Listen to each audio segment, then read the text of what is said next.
Tem uma pergunta aqui do Full Distortion. Acho que é assim que fala o nickname dele aí, não sei. É uma pergunta pro Ricardo e pra Bárbara aí. E até interessante que ele fala assim: pessoal, tudo beleza? Uma pergunta para o Ricardo e para a Bárbara. Como que fica o mapa astral de uma pessoa que descobriu depois dos 30 anos, no caso dele ele tem 46 hoje, que foi adotado? Ele falou, e é por isso, toda a informação, dia, mês, ano, a hora certa, cidade, estado e país pode estar não só um pouco, mas completamente erradas. Como que eu faço? Existe uma solução para isso? Que ele falou assim que também que tem dificuldade de lembrar datas atreladas aos acontecimentos. Você quer responder, Bárbara? A retificação horária, né? A pessoa entrega datas para que seja calculado um horário, uma data para ela. Mas eu gostaria que o Ricardo também respondesse. Essa é uma questão, né? Muitas pessoas, 50, 100 anos atrás, elas não eram registradas com o horário exato de nascimento. Tem muitas pessoas que vieram até do Nordeste que, tipo, ela era registrada com alguns anos na frente pra ela ter uma certa idade pra ela vir aqui pra São Paulo e conseguir trabalho. Eu particularmente, assim, quando não existe... Bom, vamos lá. Agora eu vou usar o astrologuês, mas é importante o seguinte. 4 minutos, né? 4 minutos no relógio representam um grau dentro da astrologia, né? Você imagina o seguinte: cada signo lá tem seus graus, você tem lá as casas astrológicas, etc. Então o que significa o seguinte? Que 4 minutos pode determinar, inclusive, a mudança de um ascendente. Pode determinar a mudança da presença de um determinado planeta dentro de uma casa astrológica. Então, você pode fazer, como a Bárbara bem indicou, um bom astrólogo, ele sabe fazer a retificação horária ou ratificação, no sentido de você vai buscar de novo, né, 4 elementos da sua...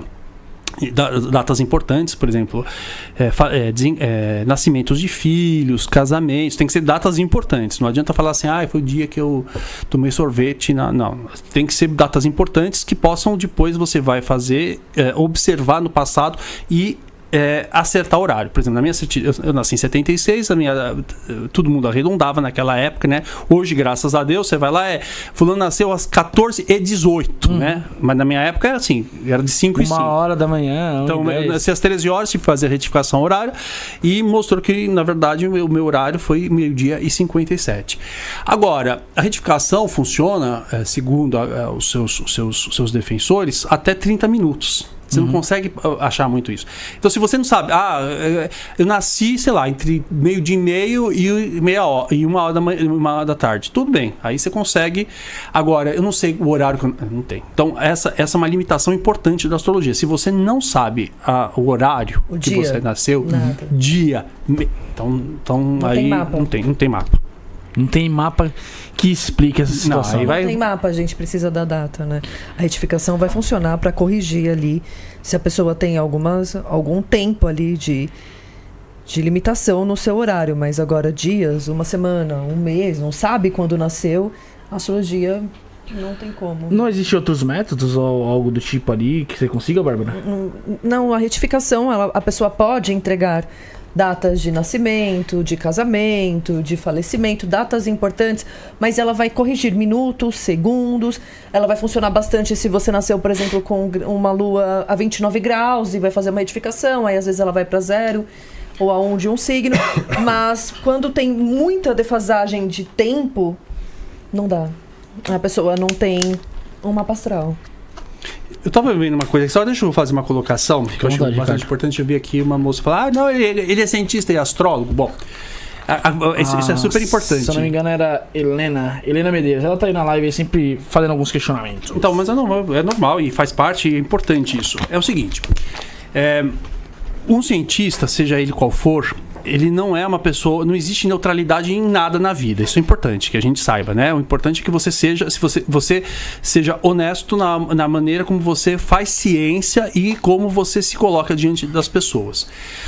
As pessoas tendem a acreditar, por exemplo, que eu sou cientista da área de ciências sociais, né? Porque a ciência da religião está dentro do programa de ciências sociais, junto com a antropologia, sociologia, etc. Mas você tem muitos cientistas dentro das ciências que a gente chama ciências naturais, dentro da biologia, que são inclusive religiosos, né? Isso é muito engraçado. Você tem gente lá que é evangélico, mas é um grande físico, é um grande químico. Você tem gente católica que é um grande biólogo. Você pode ter, enquanto cientista, todo tipo de crença.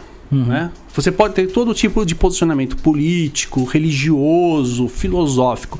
O que você não pode fazer no momento em que você pratica ciência, no momento em que você faz pesquisa, no momento que